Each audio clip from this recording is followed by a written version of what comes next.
Join Forum IAS Academy, trusted by hundreds of toppers, including IAS Rank 1 Shruti Sharma.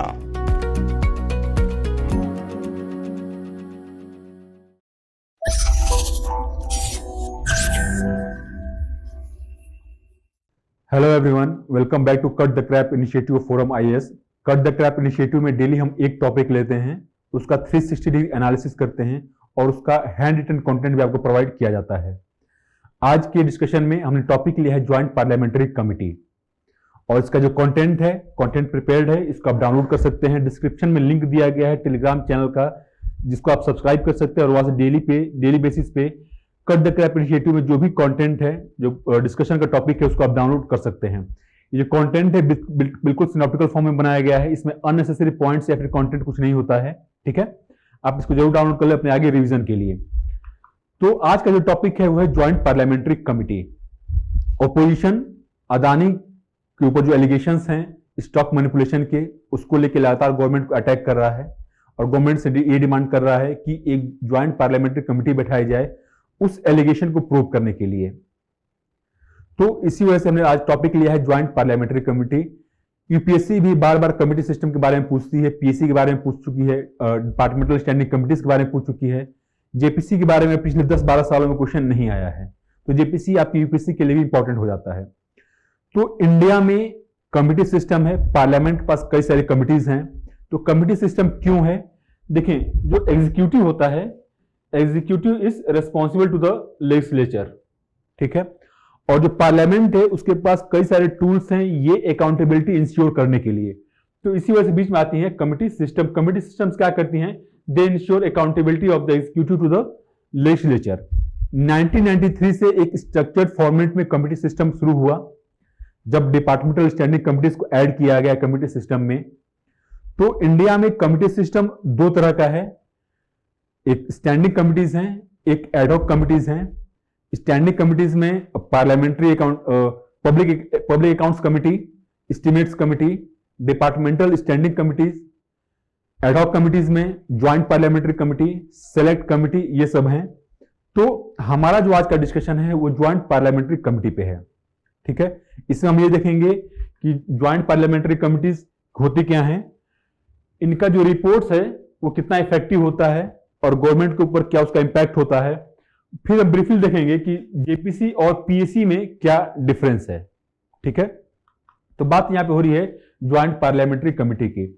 तो parliament खुद इतना बड़ा है कि हर मैटर पे पार्लियामेंट डिबेट नहीं कर सकता, पार्लियामेंट के पास उतना टाइम नहीं है, पार्लियामेंट के पास उतना वर्क का लोड है, जो ऑलरेडी वर्कलोड है उसी को कंप्लीट नहीं कर पाता पार्लियामेंट। और सबसे बड़ी बात यह है कि पार्लियामेंट के पास एक्सपर्टीज भी नहीं है। जो मेंबर्स ऑफ पार्लियामेंट होते हैं वो सब्जेक्ट मैटर एक्सपर्ट नहीं होते हैं कि अगर स्टॉक मैनिपुलेशन का एलिगेशन है तो वो फाइनेंशियल एक्सपर्ट्स नहीं है कि उस इशू को रीजनड वे में डिबेट हो सके, ठीक है, एक कंक्लूजन पे पहुंचा जा सके।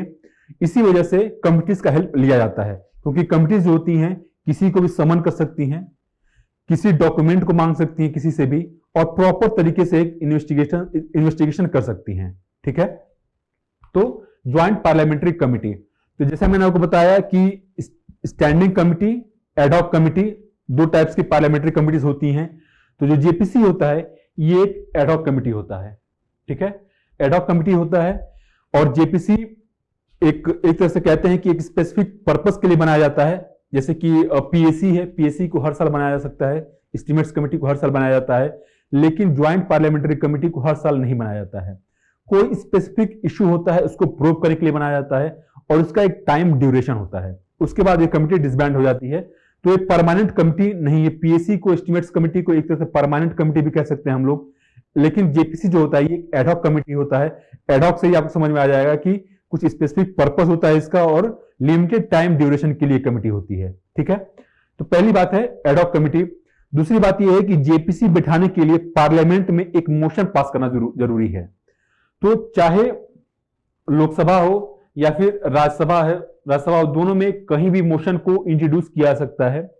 अगर मोशन राज्यसभा में या लोकसभा में पास होता है तो फिर वो दूसरे हाउस के पास जाएगा। अगर दूसरा हाउस भी उस मोशन को एक्सेप्ट करता है तो जेपीसी फिर बैठाया जाएगा। और जेपीसी के जो मेंबर्स होते हैं कितने मेंबर्स होने चाहिए ये भी उस मोशन में ही मेंशन रहता है। तो बेसिकली पार्लियामेंट डिसाइड करता है कि जेपीसी के मेंबर्स कितने होंगे, और जो मेंबर्स होते हैं वो दोनों लोकसभा से भी आएंगे और राज्यसभा से भी आएंगे। और जेपीसी का डिमांड क्यों होता है? क्योंकि जेपीसी में दोनों ही ट्रेजरी बेंचेस के और ओपोजिशन के दोनों ही मेंबर्स होते हैं उसमें, ठीक है। तो जो मेंबरशिप होता है ये भी पार्लियामेंट ही डिसाइड करता है, और जो जेपीसी का मैंडेट होता है वो भी उस मोशन में मेंशन होता है, ठीक है। तो मैंडेट भी मेंशन होता है, और जेपीसी अपने मैंडेट को फुलफिल करने के लिए किसी भी एंटिटी से, चाहे प्राइवेट ऑर्गेनाइजेशन है या फिर गवर्नमेंट डिपार्टमेंट है, डॉक्यूमेंट मांग सकती है, किसी भी पर्सन को समन भेज सकती है हाजिर होने के लिए। तो अपना मतलब कि अपना जो इन्वेस्टिगेशन है वो पूरा करने के लिए या तो डॉक्यूमेंट हो या पर्सन हो, दोनों को समन कर सकती है जेपीसी, ठीक है। और उसके बाद जेपीसी अपना एक रिपोर्ट तैयार करती है, और रिपोर्ट तैयार करने के बाद उस बेसिस पे गवर्नमेंट को कुछ रिकमेंडेशंस जेपीसी भेजती है, ठीक है। तो पहली बात, ये एडहॉक कमिटी है, ये स्पेसिफिक पर्पस के लिए होती है, लिमिटेड टाइम ड्यूरेशन के लिए होती है। जो इसका मेंबरशिप है, जो मैंडेट है, ये दोनों जो मोशन पास होता है पार्लियामेंट में उसमें मेंशन होता है। तो बेसिकली पार्लियामेंट डिसाइड करती है कि कितने मेंबर्स इसमें होने चाहिए और जेपीसी का क्या मैंडेट होना चाहिए, ठीक है। अब सवाल यह है कि जेपीसी कितनी इफेक्टिव रही हैं अब तक 6 जेपीसी बैठाई जा चुकी हैं। जो लास्ट जेपीसी था वो 2G स्कैम को लेकर था, टेलीकॉम स्पेक्ट्रम और टेलीकॉम लाइसेंसेस पे बना था जेपीसी। तो जेपीसी कितनी इफेक्टिव रही हैं? क्या गवर्नमेंट पे ऑब्लिगेशन है जेपीसी रिकमेंडेशंस को फॉलो करने के लिए? तो जेपीसी जब इन्वेस्टिगेट करके जब अपना रिपोर्ट बनाती है तो उस रिपोर्ट के बेसिस पे जेपीसी कुछ रिकमेंडेशंस देती है गवर्नमेंट को, और उन रिकमेंडेशंस का जो वैल्यू होता है वो सिर्फ पर्सुएसिव होता है, ठीक है। तो जेपीसी रिकमेंडेशंस का पर्सुएसिव वैल्यू होता है। JPC cannot force government to take action on the basis of its report. हाँ, गवर्नमेंट के पास ये डिस्कशन है कि गवर्नमेंट फर्दर इन्वेस्टिगेशन कर सकती है on the basis of JPC report, लेकिन ये गवर्नमेंट का डिस्क्रिप्शन है। जेपीसी के रिपोर्ट से गवर्नमेंट बाउंड नहीं है, ठीक है। लेकिन गवर्नमेंट फर्दर इन्वेस्टिगेट करती है, यानी कोई एक्शन लेती है या नहीं लेती है, दोनों ही केसेस में गवर्नमेंट को रिपोर्ट देना होता है जेपीसी को, जो फॉलो अप एक्शन है वो क्या हुआ है या फिर क्या नहीं हुआ है, नहीं हुआ है तो क्यों नहीं हुआ है, ठीक है। तो पूरा डिटेल रिपोर्ट जेपीसी को देना पड़ता है। तो गवर्नमेंट के रिस्पॉन्स के बाद जेपीसी प्रिपेयर करती है एक्शन टेकन रिपोर्ट, और ये action taken report JPC submit करती है पार्लियामेंट को। क्यों? क्योंकि जेपीसी जो है ये पार्लियामेंट ने बनाया है, ये सारा जो इसकी रिपोर्टिंग है पार्लियामेंट को होगी, गवर्नमेंट को नहीं होगी, ठीक है, क्योंकि ये पार्लियामेंट की बॉडी है। तो पार्लियामेंट को रिपोर्ट करेगी on the basis of governments reply. तो ये जो रिपोर्ट है ये पार्लियामेंट में डिस्कस किया जा सकता है, गवर्नमेंट से सवाल पूछे जा सकते हैं कि एक्शंस लिए तो क्या उसका आउटकम रहा, और नहीं एक्शंस लिए तो क्यों लिए। तो एक तरह से ये अकाउंटेबिलिटी टूल है, एग्जीक्यूटिव अकाउंटेबिलिटी इंश्योर करने के लिए पार्लियामेंट में। तो जो जेपीसी का रिपोर्ट होता है काफी क्रूशियल होता है, क्योंकि इसमें दोनों ही ट्रेजरी बेंचेस और ऑपोजिशन के मेंबर्स होते हैं, इसीलिए इस रिपोर्ट की जो क्रेडिबिलिटी है वो ज्यादा होती है, और हाई चांस ये रहता है कि ये जो इन्वेस्टिगेशन है इम्पार्शियल होगा, क्योंकि दोनों ही जो भी मेजर पॉलिटिकल पार्टीज हैं सभी के मेंबर्स होते हैं, चाहे गवर्नमेंट हो या अपोजिशन हो, ठीक है। अब हम ये देखते हैं कि जेपीसी में और पीएससी में डिफरेंस क्या है। पीएससी पे क्वेश्चन पूछा जा चुका है यूपीएससी में। यूपीएससी अगर क्वेश्चन फ्रेम करेगी तो हो सकता है एडिशनल एलिमेंट उसमें ये भी डाल देगी कि explain the difference between JPC and PSC. तो जो पीएससी होता है, पीएससी एक परमानेंट बॉडी है, PSC means public accounts committee. PSC एक परमानेंट बॉडी है और ये हर साल कॉन्स्टिट्यूट होती है, ठीक है। लेकिन जो जेपीसी है वो एक एडहॉक बॉडी है, एडहॉक कमिटी है। तो जेपीसी किसी स्पेसिफिक पर्पस के लिए बनाया जाता है, और जो मेंबर्स होते हैं पीएससी के, they can very from 15 to 22, और दोनों ही लोकसभा और राज्यसभा दोनों से ही होते हैं पीएससी मेंबर्स। लेकिन जो जेपीसी के मेंबर्स होते हैं वो वेरी करते हैं, डिपेंड करता है कि पार्लियामेंट कितने मेंबर्स बनाता है जेपीसी में, ठीक है। पीएससी का जो मैंडेट होता है, मैंडेट ये होता है कि जो गवर्नमेंट का बजट एक्सपेंडिचर है, जो गवर्नमेंट खर्च करती है, उसको इन्वेस्टिगेट, उसको जो है स्क्रूटनाइज करना, ठीक है।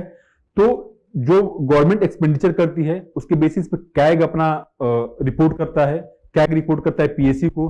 तो कैग के रिपोर्ट के बेसिस पे जो पीएससी होता है वो गवर्नमेंट एक्सपेंडिचर को स्क्रूटनाइज करता है, ठीक है।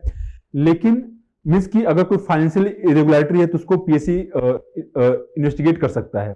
लेकिन जो जेपीसी है, जेपीसी का कुछ स्पेसिफाइड नहीं है कि क्या उसका मैंडेट है। उसका मैंडेट डिपेंड करता है कि क्या पार्लियामेंट उसे कहता है इन्वेस्टिगेट करने के लिए, ठीक है। तो पीएससी का जो मैंडेट है वो फिक्स्ड है, जेपीसी का मैंडेट फिक्स्ड नहीं है। टाइम ड्यूरेशन, जैसा मैंने आपको बताया कि पीएससी परमानेंट बॉडी है, जेपीसी एडहॉक बॉडी है। मैंडेट भी वेरी करता है, मेंबरशिप भी वेरी करता है, ठीक है। तो ये कुछ डिफरेंसेस है पीएससी और जेपीसी के बीच में। जैसे मैंने आपको बताया कि जेपीसी काफी इफेक्टिव टूल है अकाउंटेबिलिटी इंश्योर करने के लिए। तो कंक्लूजन में हम ये कह सकते हैं कि JPC reports carry credibility since the probe is impartial. Such reports can be used to ensure accountability of the executive to the legislature, ठीक है। तो ये हमारा कंक्लूजन और ये हमारा डिस्कशन यहाँ पे खत्म होता है जेपीसी के बारे में। Thank you very much.